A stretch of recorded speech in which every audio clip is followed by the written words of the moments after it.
Hola compañeros, bien, entonces el día de hoy vamos a hablar de que había quedado pendiente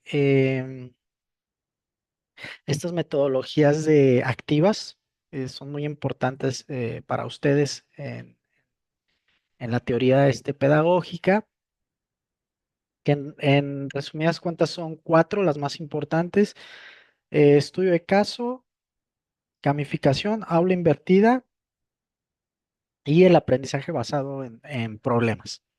Se pueden aplicar todos en todos los niveles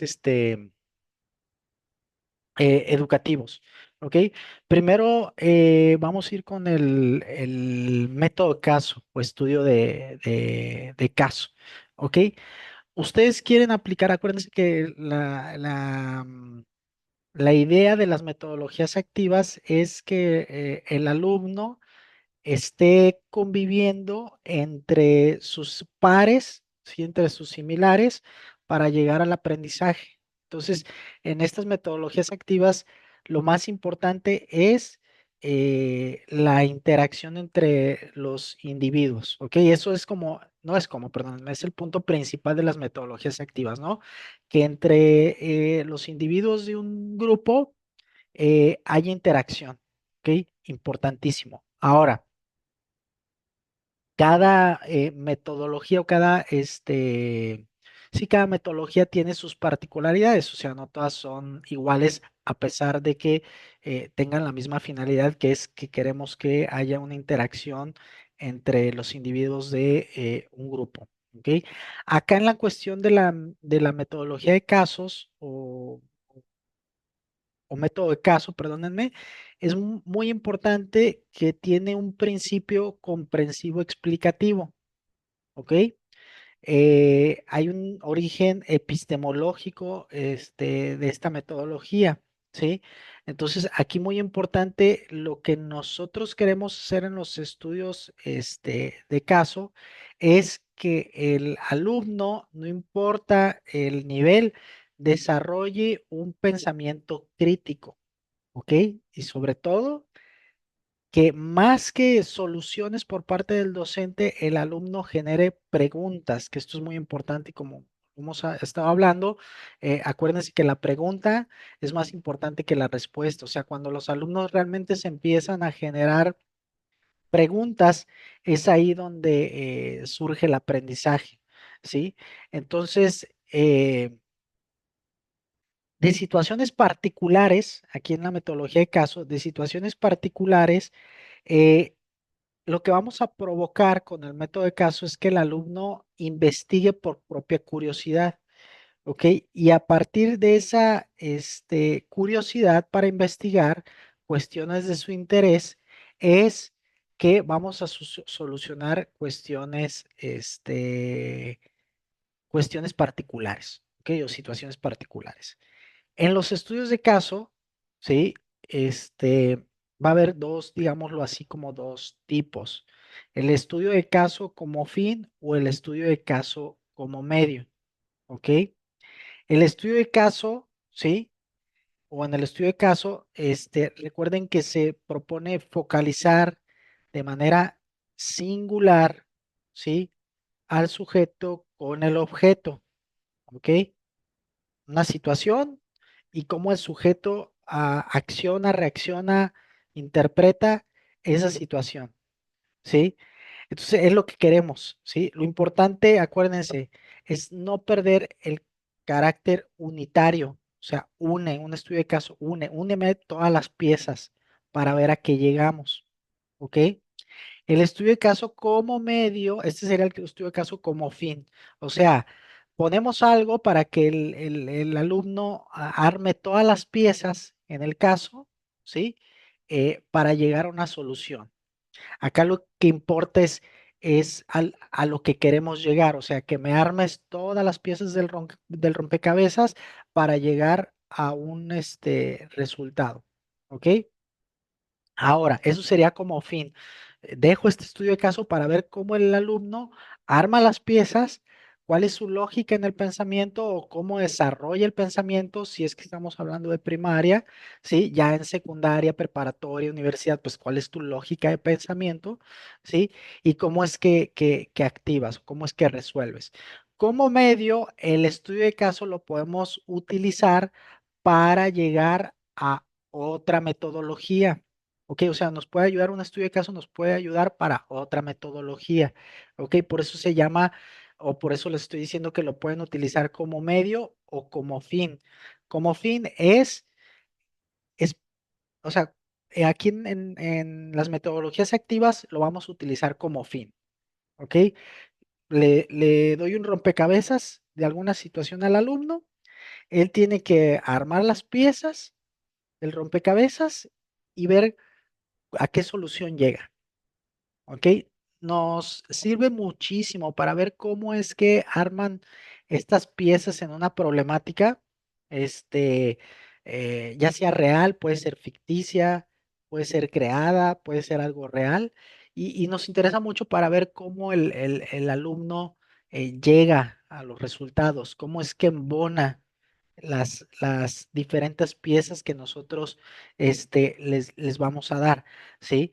Ese es el estudio de caso o el método de caso, ¿ok? Entonces acuérdense, el método de caso involucra la presentación de una situación específica, ¿ok? Donde el alumno, el estudiante debe analizar para llegar a la solución, ¿ok? Fomentamos pensamiento crítico y toma de decisiones. Cuando ustedes quieran trabajar pensamiento crítico, toma de decisiones en el grupo, lo que se les recomienda es que pongamos un método de caso, ¿ok? Muy, muy importante. Ahora, hay ciertas características del método de caso. Primero, aquí el aprendizaje es activo, o sea, el alumno tiene que ser partícipe de, no puede estar calladito en el fondo sin hablar, no, eso no funciona. El alumno en la metodología de caso, digámoslo así, se mete al lodo, por así decirlo, o sea, tiene que estar de lleno en esto. Le repito, es estar preguntando, es estar participando, es estar, si estamos en equipos, es estar haciendo preguntas, participando. No nos sirve, y aquí es donde ustedes tienen digamos que ahí entra su labor como facilitadores, porque acá en las metodologías activas somos más facilitadores que docentes o que maestros o profesores, como le quieran llamar, es muy importante que nosotros como facilitadores estemos provocando la participación de todos los miembros de un equipo, ¿ok? O sea, vamos a trabajar con un grupo o con diferentes equipos, pero es muy importante que no me dejen al alumno así a la suerte o que ustedes se pongan sentados y nada más los dejen a ellos trabajando.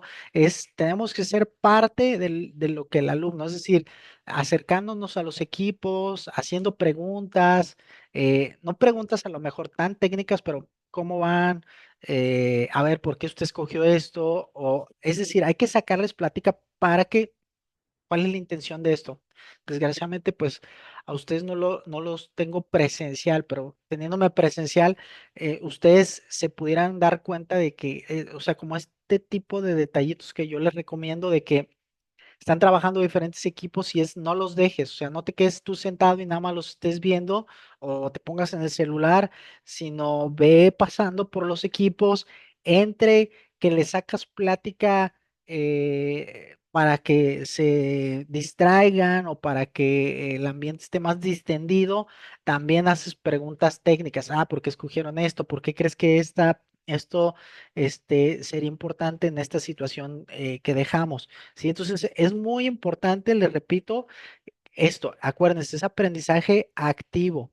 Luego, dos, la situación debe ser auténtica, ¿ok? ¿Por qué? Porque luego si pones situaciones ficticias, se escapa de lo real y ya cuando se escapa de lo real, se puede caer en cuestiones, de suposición, en la suposición. Y acuérdense que la suposición es el peor error del conocimiento. Nosotros necesitamos certezas en estos ejercicios. Entonces, ¿cómo provocamos que se den certezas más que suposiciones? Porque sí tenemos que estar cuidando eso, que no estén basando la práctica en la suposición, sino en un poquito más en la certeza. Este, ¿Cómo lo vamos a hacer? Pues si nuestro caso es real. Eso es muy importante, que no sea algo ficticio, porque se puede llegar a caer en situaciones de suposición, que el alumno caiga mucho en la suposición. Debe haber una conexión, aquí muy importante, en el método de caso debe haber una conexión entre la teoría y la práctica. O sea, que no sea nada más lo que ellos opinan, sino que sí haya un sustento teórico en lo que estás practicando, para que el alumno encuentre la correlación entre la teoría y la experiencia, y que sepan que, ok, la experiencia es importante, pero sin base teórica, te me puedes perder. Ok, entonces eso es muy importante, perdónenme.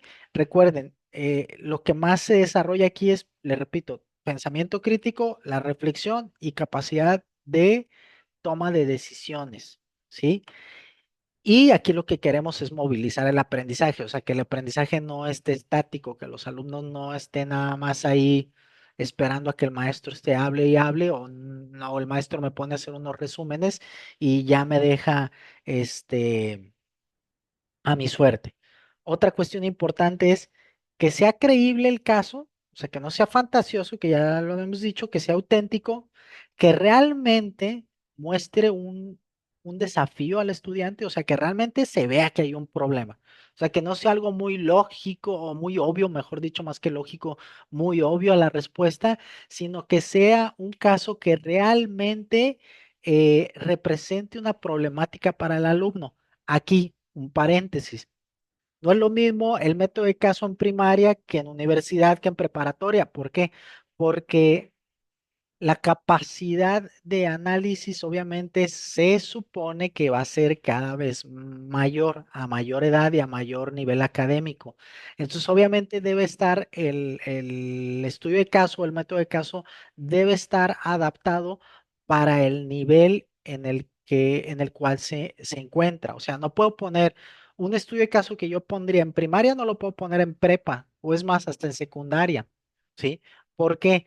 Porque obviamente las situaciones que sean en niveles de primero a sexto no son lo mismo que ya en secundaria, que ya dieron un brinco más o menos considerable en diferentes factores, o en preparatoria, o ya ni se diga en universidad. No puedo poner estudios de caso de primaria en universidad, ¿sí?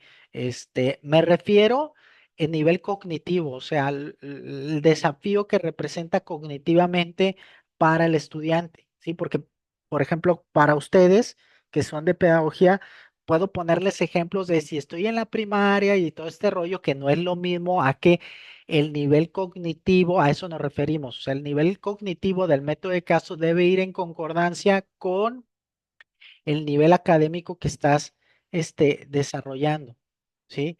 Esto muy importante.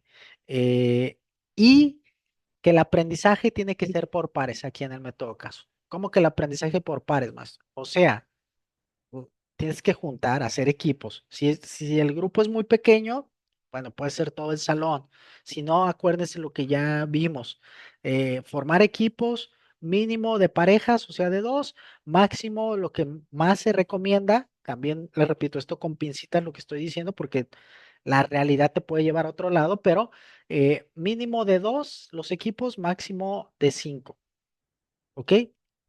Entonces, esto va a ser muy, muy importante. Vamos a poner ejemplos, ¿sí? De métodos de caso, que esto es lo importante.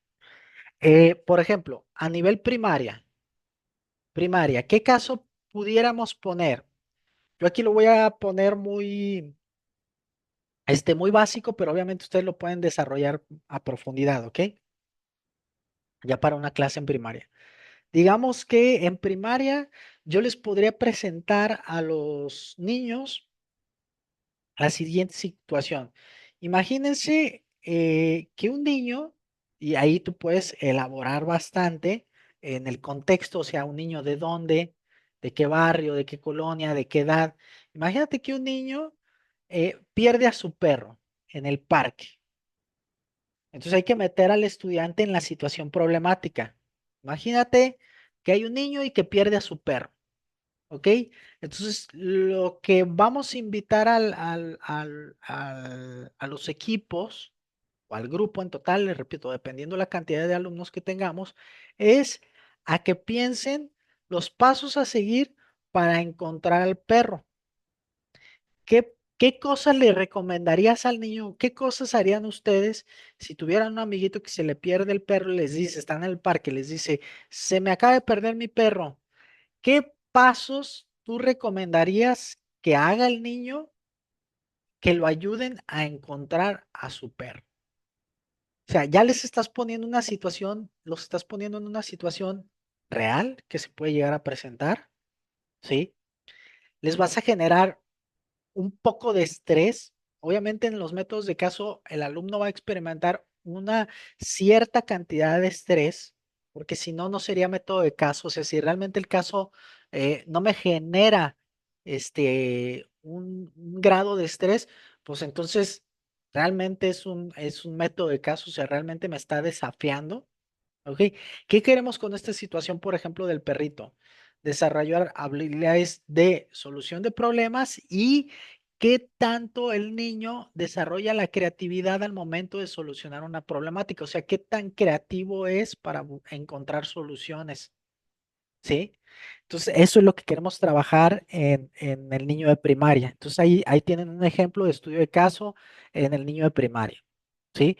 Pueden ser otras situaciones, ¿sí? Lo pueden utilizar en sexualidad humana, no sé, llega un adulto, bla, bla, bla, ya saben, o sea, como ponerlos en las situaciones y que hablen por equipos, qué es lo que tú harías, ¿no? Va a haber personas más analíticas, en este caso va a haber niños un poquito más analíticos, si cabe la expresión, más creativos.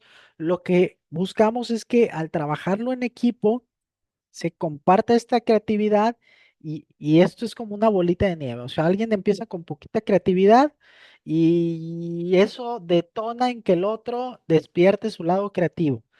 Porque si estamos como de una manera monótona, nada pasa. O sea, el status quo, ¿no? Que ya lo hemos visto. O sea, mantener todo como está, el maestro nada más explicando, dictando, el alumno escuchando. Hay que sacarlos de esa monotonía, ¿sí? Y provocar que pasen cosas. Esto es lo más importante. Estas metodologías activas, aquí hablando del método de caso, lo que queremos es generarle cosas al alumno, tanto si ustedes lo quieren ver un poquito desafiantes, como puede ser el estrés, como cuestiones positivas, la creatividad, etcétera, etcétera. Que sepan manejar la tolerancia a la frustración, que sepan escuchar a los demás, ¿sí? Aceptar que no siempre mis ideas son las mejores, que puede haber una idea mejor, ¿sí? Y saber escuchar a los demás, ¿sí? Entonces esto es importantísimo, fundamental en primaria. Ahora, ¿cómo pudiera ser un estudio de caso en secundaria? Imagínate una clase de ciencias, ¿ok? Se presenta la situación, o sea, presentamos al alumno la situación de que un ecosistema está perdiendo especies animales debido a, puede ser la deforestación o la contaminación, ¿sí? Entonces le vamos a pedir al estudiante que debe identificar los animales que están en peligro de extinción o en peligro, ¿no? Probablemente extinción o en peligro en esa zona por esta situación y que propongan alguna situación para restaurar el ecosistema. Pero ojo, aquí hay que estresarlos un poquito. ¿A qué me refiero? Situaciones reales, o sea, acá, soluciones reales, no soluciones, pues, no sé, es que hay veces que te dan unas soluciones, que costarían millones de pesos, ¿sí? O que son muy pocos probables que se puedan llevar a cabo para el medio ambiente en el que se vive. A lo mejor en Suiza se pudiera hacer eso, pero aquí estás en México. Entonces, acá es muy importante que por eso les digo que es muy importante ir como facilitador, ir monitoreando a cada equipo para ir sabiendo qué van haciendo y no esperarse hasta el final que presenten, digámoslo así, ya sus resultados, sino nosotros como facilitadores debemos estar este, monitoreando a los equipos, ir viendo qué están haciendo para en la marcha irlos corrigiendo. Oye, realmente, y hacerles preguntas realmente que los hagan cuestionarse las propias decisiones que acaban de tomar. Sí, no sé, realmente eso que proponen, creen que sea viable? O sea, con la economía que hay en este país o con la inseguridad que hay en este país, ¿creen que pudiera ser algo viable? Ahorita que hablamos de ecosistemas, por ejemplo, podemos hasta a este nivel secundaria, te pongo a ver un documental o una película de caso real, sobre todo de casos reales. Aquí sí vas a hacer estudio de caso que sea real. Entonces, por ejemplo, hace poco vi que estaba un documental de la mariposa monarca, de señor que ahorita se me va su nombre, que cuidaba el santuario de las monarcas, de las mariposas monarcas y cómo apareció muerto de repente. Entonces podemos hasta llevarlo a ese nivel de profundidad de, a ver, les voy a poner un documental o les voy a dejar de tarea que vean un documental, ya a nivel secundaria lo pueden hacer. Y ya que vimos todos el documental o el video, vamos a venir a clase y a ver, ya tienen la situación. ¿Ustedes qué harían en esa situación para resolverla? ¿No? ¿Qué se pudiera hacer para cuidar los ecosistemas en el país sin que maten a las personas que se encargan de eso? ¿No? ¿Se fijan? Ya es un poquito más elaborado, ya no solamente es presentarles una situación, sino es podemos utilizar un documental para que el alumno lo vea y a partir del documental, sí, pedimos alguna solución que el alumno dé. Eso ya se puede hacer desde nivel secundaria. En primaria, acá en primaria, yo lo que les recomiendo son situaciones de vida que sean más factibles que le pasen al niño, ¿sí? Se te perdió tu dinero de lonche, ¿sí? O se perdió, si no lo quieren particularizar, o sea, en a ti, este, personas ficticias. Imagínense un niño que se le pierde, se le cae su dinero para el lonche y no trae otra cosa. ¿Qué situaciones se te ocurren para desayunar ese día? ¿Ok? Es llevarlos a ese punto. Sí, esto que les acabo de decir sería como para primaria. Sí, ya en secundaria ya le vamos a un poquito el nivel de análisis. Por ejemplo, en nivel preparatoria, imagínense que están en una clase de negocios en preparatoria y ustedes como maestros presentan un caso sobre una pequeña empresa que enfrenta una caída en las ventas. ¿Ok? Entonces ya los estudiantes en equipo lo que tienen que hacer es analizar los datos financieros. Hay que traer datos financieros para que el alumno tenga información que analizar y que ellos propongan una estrategia, por ejemplo, de marketing. A ver, yo te voy a dar los resultados en datos del último trimestre o del último semestre de tal empresa, ¿no? Que es muy fácil hoy en día conseguirlos. Los conseguimos de cualquier empresa que cotice en la bolsa de valores. Este, Tiene que presentar un informe de avances, ¿sí? De cómo están sus ventas y todo esto. Normalmente lo pueden presentar por trimestre, ya por trimestre tiene que ser, o por semestre, ¿sí? O anual. Eso ya depende de cada empresa, ¿no? Y una vez que hagan el análisis, digo, y una vez que tenemos esos análisis, se lo entregamos al alumno de prepa y le decimos, a ver, estos son los datos del último año de ventas, y de cotizaciones de tal empresa, ¿no? Imagínate, de Coca-Cola. Entonces las ventas están bajando. ¿Qué podemos hacer en cuestiones de marketing que impacten en estos números de manera positiva, ¿no? Entonces ya, el equipo, desarrollenme una campaña de marketing, que, ojo, acá muy importante, que es donde pueden cometer el error en el método de caso. Esto, le repito, muy importante, que sean situaciones que sean factibles. O sea, me refiero a la solución del alumno, porque luego dan unas soluciones como bien,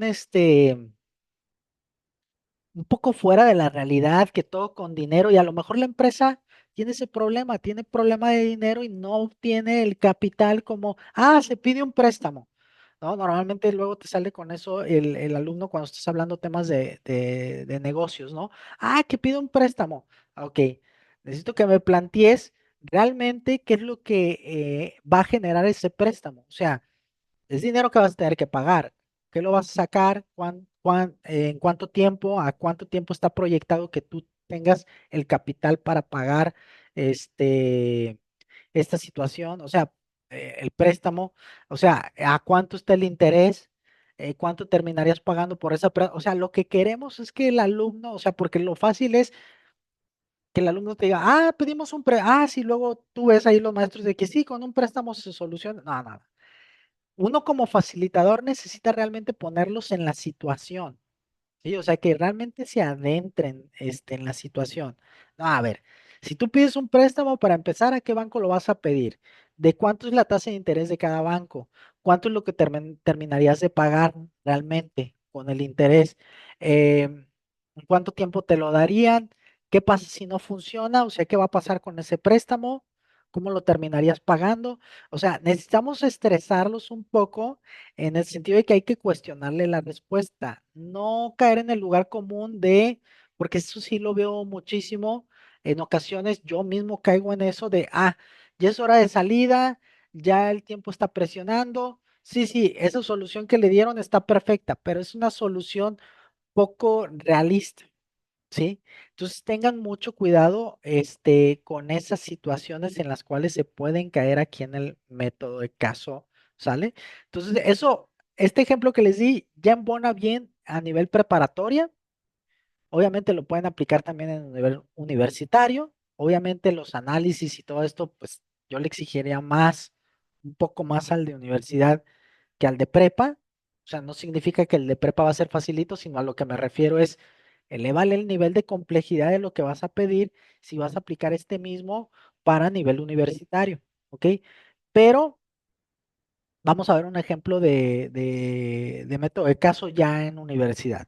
En universidad, imagínense derecho.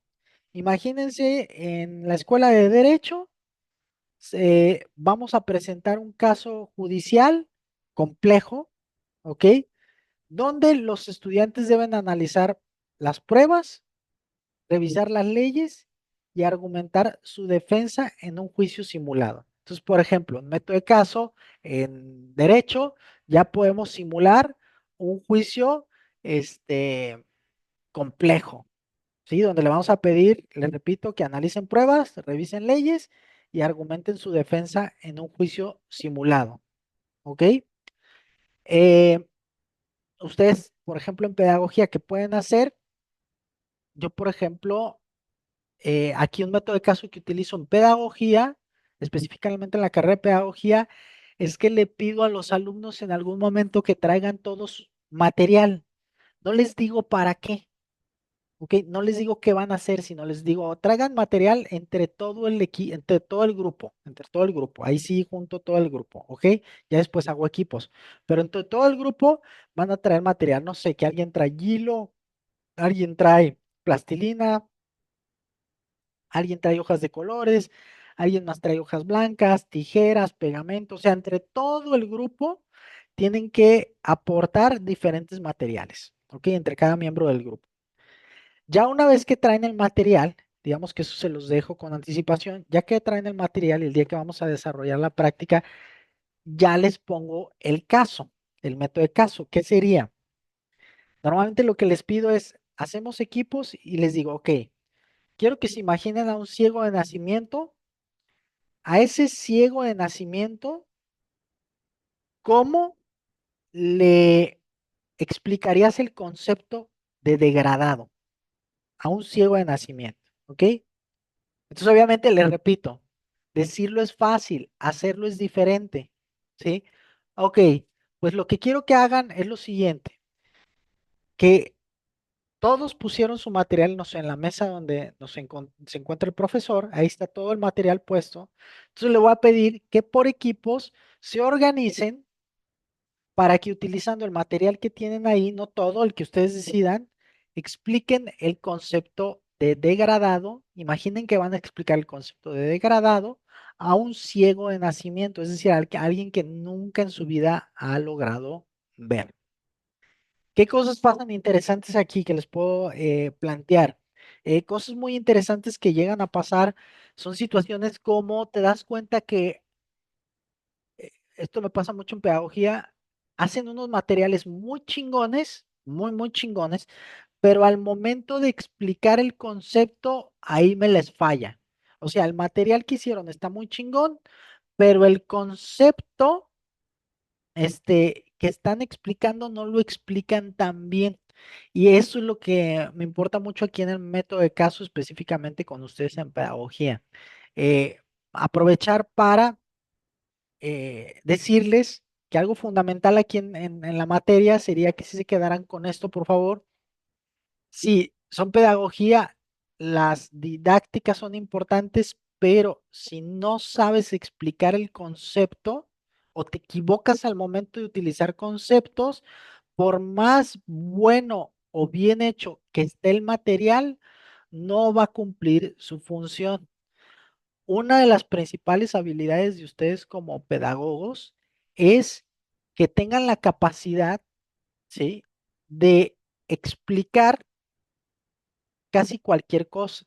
O sea, que yo te doy un concepto de cualquier ciencia y que tú tengas la capacidad de explicármelo de la mejor manera. Esa es la habilidad del pedagogo, ¿sí? Entonces, no solamente es hacer material entretenido o material que sea llamativo para el estudiante, sino también es saber explicar y cuándo utilizar ciertos conceptos. Porque sí me ha pasado que de repente en pedagogía me pasan a explicar esto que les pido con el material y terminan por explicar otros conceptos. O sea, por ejemplo, me pueden llegar a confundir un degradado con la densidad, con el peso, o sea, con diferentes conceptos me ha tocado que me los terminan confundiendo, ¿sí? Entonces esto es fundamental, o sea, para que el método del caso funcione, ¿sí? Ok, entonces este es el método de caso, ¿ok? Ahora, vamos a la cuestión de el aula invertida, que este es muy interesante, lo del aula invertida. En el método del aula invertida, ¿sí? Este, es muy importante, este, perdóname, eh, el uso de las tecnologías, de las TICs, perdónenme, el uso de las tecnologías de la información, ¿ok? Para la aula invertida, más hoy en día. Hoy en día, por ejemplo, pueden utilizar ChatGPT. Hay otras plataformas que se utilizan, sobre todo también en gamificación, pero ay, es que ahí es todo un tema, ¿no? Pero ya que entremos a gamificación, les comparto, pues. Pero aquí en el aula invertida, digamos que en pocas palabras, lo que vamos a hacer en el aula invertida no es otra cosa más que los estudiantes aprendan la teoría en casa y usan el tiempo de clase para actividades prácticas, ¿sí? Esto sobre todo se les recomienda para cuando, y lo pueden implementar para cuando, por ejemplo, ahorita que estuvo y que acaba de pasar el puente. Ok, el puente quizá me va a quitar, a mí, por ejemplo, en filosofía me quitó un día. Ok, me quitó un día de clase, muy importante para los temas que estamos viendo en filosofía. Hubiera preferido en otra materia que me quitaran ese día que en filosofía. Entonces, ¿qué hago yo? Ok, tengo que recuperar ese tiempo que perdí del lunes. ¿Cómo lo puedo recuperar? Ok, tengo que poner al estudiante a que lo teórico eh, lo estudie en su casa para recuperar ese tiempo perdido. Sobre todo, se lo recomiendo en esas situaciones, ¿sí? También los podría llegar a salvar en momentos donde tú quizá por trabajo, y en niveles un poquito más altos, ahorita lo hablamos cómo lo haríamos en primaria, en secundaria, pero en niveles ya, más altos te pudiera llegar a salvar esta metodología, pero ojo, todo siempre planificado. ¿Ok? Que tú sepas que, por ejemplo, este caso, pero es como redundar en el mismo ejemplo, ¿no? Que no me gustaría. Que tú sepas que vas a tener mucho trabajo y a mí me pasa a veces que yo sé que voy a tener agenda llena cierta semana o ciertas semanas. Entonces yo con anticipación puedo esas semanas en ciertos grupos aplicar aula invertida. ¿Sí? ¿Para qué? Para que el alumno me ayude con ciertas cuestiones teóricas. Ojo, no que las va a explicar, pero a lo mejor imagínate que es la primera vez que vas a dar esa materia o no tienes el material de esa materia, como pueden ser las diapositivas, etcétera. Entonces, tú lo que haces es, ok, ustedes lo van a leer y lo pueden sobre todo exponer en clase. Ok, entonces el alumno te va a preparar la diapositiva del tema que tú le dejes, los equipos, sobre todo los equipos, no más que el alumno es los equipos, y digamos que eso ya te ayuda para el momento de tú entrar a la clase, el alumno ya trae el material, te ayuda un poquito explicando en el sentido de tiempo y tú como docente entras y rematas o corriges cuestiones teóricas que estén mal y el alumno ya te ayudó en esa parte.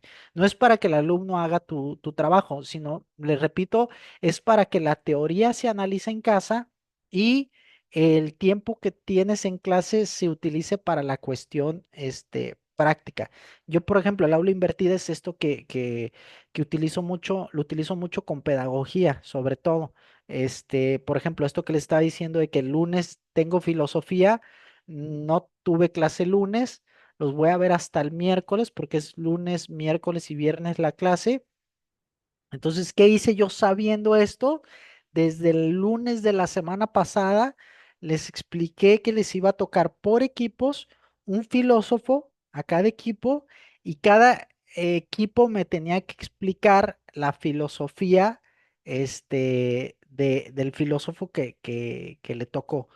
Lo que yo les pedía era que o lo que siempre les pido es para que realmente tenga la función como práctica, ¿ok? Les repito, acá en pedagogía nos serviría esta cuestión de exponer, porque es algo que ustedes constantemente van a estar haciendo. Entonces, por eso yo en pedagogía dejo esta cuestión de exponer. Ahorita les explico qué pueden hacer en otras carreras y ahorita vemos ejemplos de otros niveles académicos, primaria, secundaria, etcétera. Entonces, ellos no pueden leer, tienen que pasar. Entonces, a mí ya esto me ayuda a que ellos ya leyeron los conceptos complejos del filósofo porque los tenían que explicar y ya el miércoles me va a llevar menos tiempo, quizá me llevaría un filósofo por día. Entonces ya el miércoles me va a llevar menos tiempo explicar al filósofo porque ya cada grupo me ayudó con ciertas particularidades. El mismo grupo lo estudió, lo entendió a su manera, lo que yo explique lo van a digerir mejor, más rápido, no más, no mejor, pero sí más rápido. ¿Por qué? Porque ya diste una lectura previa. Esa es la importancia de las lecturas previas. También lo hacemos en niveles primaria, secundaria, etcétera, etcétera. Por ejemplo, a ver, vamos al nivel primaria. Imagínate en primaria que el alumno ve un video sobre los diferentes tipos de plantas que hay. ¿Ok? Les pones un video o más bien, más que ponérselos, les vas a dejar que vean en su casita un video sobre los diferentes tipos de planta. ¿Sí? Luego el maestro al siguiente día o cuando vuelva a tocar la materia, el maestro lleva muestras de plantas. ¿Sí? De diferentes plantas. Y ya los estudiantes trabajan en grupos para identificar y clasificar las plantas. Obviamente plantas que salgan en el video, ¿sí? Entonces tú dejas al alumno que teóricamente en su casita, vea el video de las plantas. Cuando llegan a tu clase, ¿sí? Esto es a nivel primaria, este es un ejemplo en primaria, sacas todas las plantas y le dejas al grupo por equipos que te empiecen a clasificar y ya ahí tú puedes jugar. con ello. O sea, jugar a qué me refiero. Bueno, que me las clasifiquen, a lo mejor las que son de sombra, de sol, por qué son de sol, por qué son de sombra. O sea, es una manera un poquito más, interactiva en la cual, sobre todo, te sirve también para que el alumno se quite ese concepto de que la clase debe ser nada más teórica. Le mandas, digamos, entre comillas, la tarea teórica a casa, el alumno no lo detecta, está viendo teoría, pero ellos lo ven simplemente como tarea y ya llegan a clase y en clase simplemente es practicar lo teórico que vieron, ¿sí? Eso gusta muchísimo, al alumno. Nada más que hay una problemática en el aula invertida, que si el alumno no hace lo que tiene que hacer en casa, cuando llegue a la práctica a la práctica en el salón, pues obviamente le va a pasar de noche, se va a aburrir, te va a distraer a los demás. Esa es una de las problemáticas, que puede tener el aula invertida. De hecho, es la problemática más grande. No les recomiendo muchísimo y por eso es muy importante que uno evalúe el grupo que tiene para saber qué metodologías, qué didácticas puede uno implementar en esos grupos, porque si el grupo es flojo, al momento de hacer tareas, constantemente te va a estar dificultando tus clases, porque imagínense que ustedes traen preparado algo con este mismo ejemplo. Imagínense que traen un montón de plantitas esperando a que el alumno viera la teoría en su casita, llegan a la clase y resulta que el 80% no vio el video. Yo ahí fíjense bien lo que les recomiendo, que siempre vayan preparados, o sea, siempre que ustedes apliquen aula invertida, vayan prevenidos. O sea, plan B. Plan A, ya saben, es realizarlo como va. Plan B es, ¿qué pasa si la gran mayoría no lo vio? Hay algunos maestros que toman la decisión y me tocó experimentarlo, o sea, yo vivirlo como alumno. Hay maestros que toman la decisión de que, no sé, grupo de 20 personas, 5 nada más vieron el video de 20, poquitos, ¿no? Entonces, hacen equipos, con las 5 personas como capitanes y ellos van acarreando a los demás. No se les recomiendo porque se, se puede llegar a perder en su mayoría el objetivo del aula invertida. Es decir, que esas 5 personas vayan carreando al resto de los equipos, porque lo vas a poner como representante cada uno de ellos, y los otros caen en la conformidad y luego vuelves a dejarlo, ya saben los 5, casi normalmente cuando en un grupo nada más hay algunas personas que hacen tareas, casi siempre son las mismas personas las que siempre hacen tarea y las que no, siempre son los mismos. Entonces, se puede caer en la comodidad de, no lo reviso, al cabo. Mario, Raúl, Susana, Carol son las que siempre y son los que siempre hacen la tarea, entonces ya sé que ellos, vamos a hacer equipos con ellos y ellos son los que van a explicar la actividad o los que la van a terminar solucionando. Entonces, no les recomiendo eso. Yo el plan B que les recomendaría, o si ustedes ya con el estudio de la pedagogía, pues pueden encontrar más alternativas de las que yo les pueda dar. Pero yo una alternativa que les pongo es mentalízalos a que lo tienen que hacer. Entonces yo me voy preparado, laptop, lo que necesite para, ok, o cada quien, yo en otros niveles, ok, no en primaria, ustedes al nivel que les guste ejercer, pero yo a lo que me refiero es, yo lo que hago es saquen su celular y pongan el video y véanlo, porque lo tenían que ver. Entonces, no lo vieron en su casa, voy a tener que usar el tiempo clase para que vean el video. Pueden mentar madres, pueden renegar, patalear, pero yo les recomiendo que lo hagan para que el alumno entienda, y ahí es conductismo puro y duro, el alumno entienda que lo tiene que hacer. Él decide dónde lo hace, en su casa o en el aula, ¿sí? Que también es válido hacer aula invertida, o sea, esto de dejarle lo teórico, también si tienes clases muy extensas, de 5 horas, de 3 horas, también es válido que tú les pongas a ver el video, a leer la teoría en clase, que des un tiempo para ello y otro tiempo para la práctica, ¿ok? Cuando no se te recomienda que lo hagas así es cuando las clases son cortitas, de 45 minutos, que nada más tienes una hora, quizá 2 horas, también no sea tan recomendable. Entonces, pero siempre hay que tener esta capacidad de improvisación. ¿Qué pasa si el alumno no hace lo que tiene que hacer? ¿Sí? Entonces, eso sería en primaria, ¿no? Este ejemplo que les di de las plantas. Ahora. En secundaria, ¿qué pudieran hacer? Imagínate una clase de matemáticas en secundaria, ¿sí? Los estudiantes van a revisar un tutorial en su casa sobre el teorema de Pitágoras, ¿sí? Hipotenusa, el cateto adyacente, cateto opuesto, ¿ok? Revisan, digamos, el video de teorema de Pitágoras. En clase van a llegar y van a resolver ya puros problemas respecto a teorema de Pitágoras, ¿sí? Con triángulos reales, ¿sí? ¿Cómo triángulos reales? Bueno, primero puedes ir calentando, porque hay que ir, no vayas luego directo como a lo pesado, por así decirlo, pero puedes ir practicando con que, ok, ya vieron el video, en su casa, ahora aquí tienen un triángulo en el pizarrón, con estas medidas sáquenme el valor de todos los lados y los ángulos, ¿no? Etcétera. Ok, perfecto. Ese es como nivel uno, ¿sí? Para después en el patio de la escuela o en zonas de la escuela, sacar medidas de triángulos reales geométricamente que se puedan visualizar en el espacio geográfico de la escuela.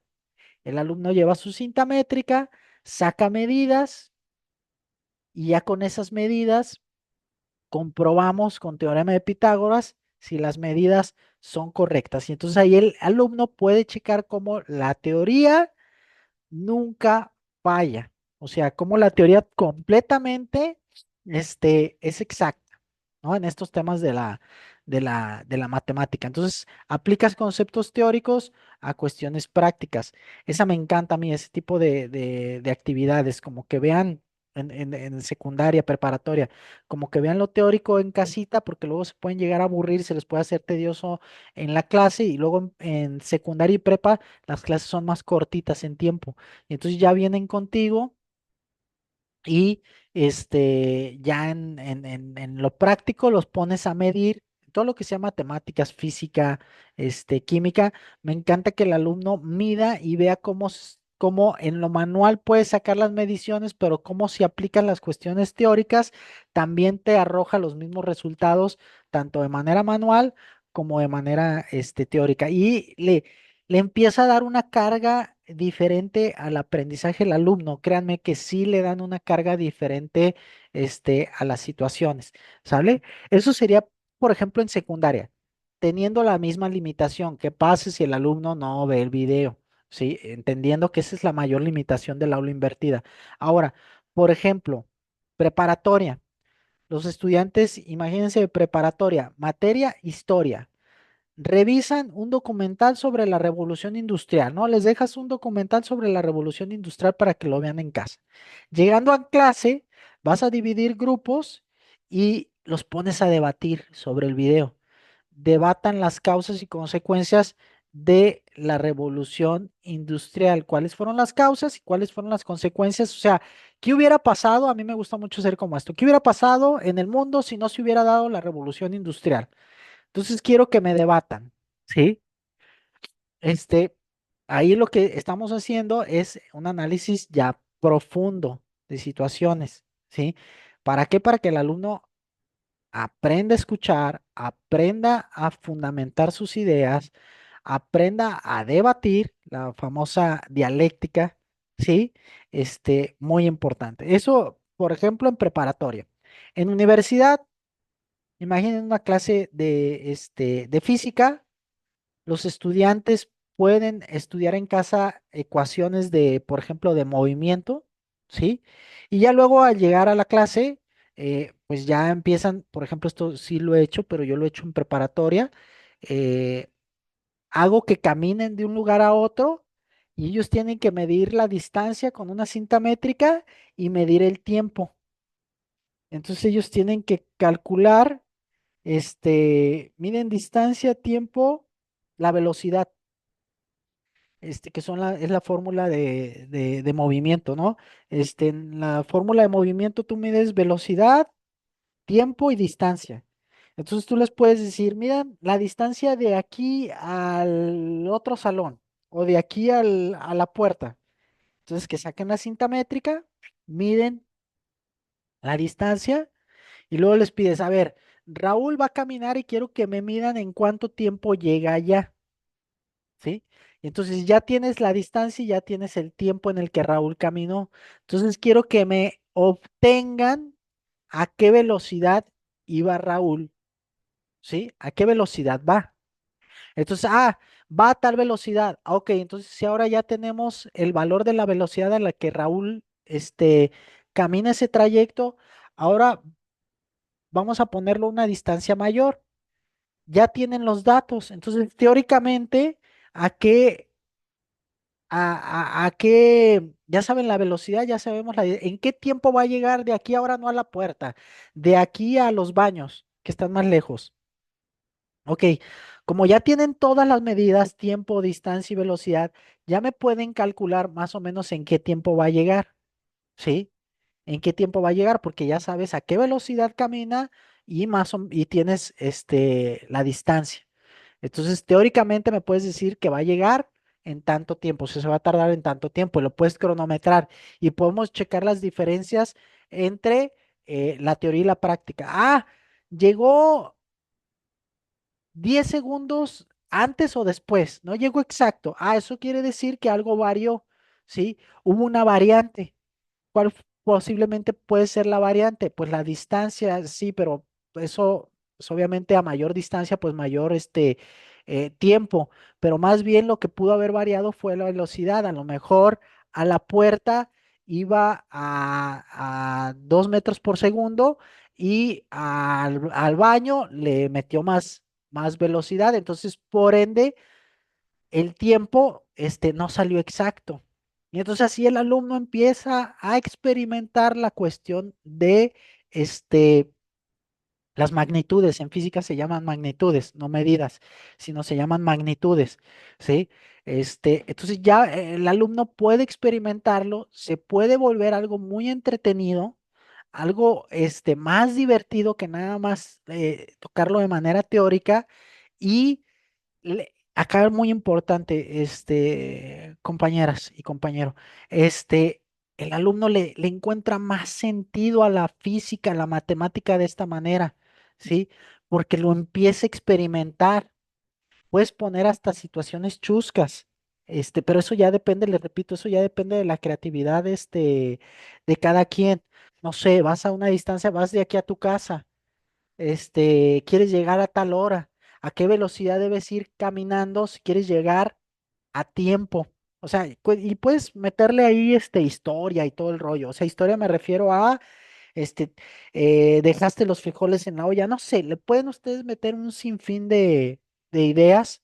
Este, ¿Por qué? Porque esto es lo que vuelve aquí con el aula invertida, cuando el maestro lo hace de una manera excepcional y el alumno realmente se dedica a leer la teoría en su casa, la clase se vuelve más dinámica, pero sobre todo el aprendizaje se vuelve significativo porque el alumno lo está viviendo.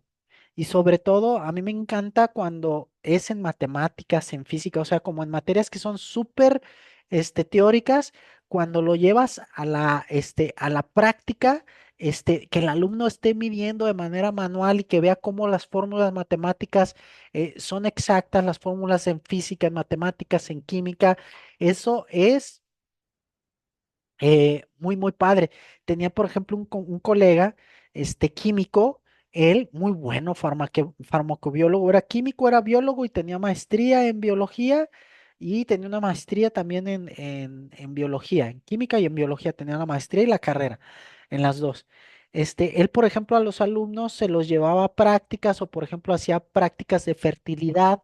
Entonces ellos los dejaba, él aplicaba mucho la invertida, les dejaba que la teoría la leyeran en casita.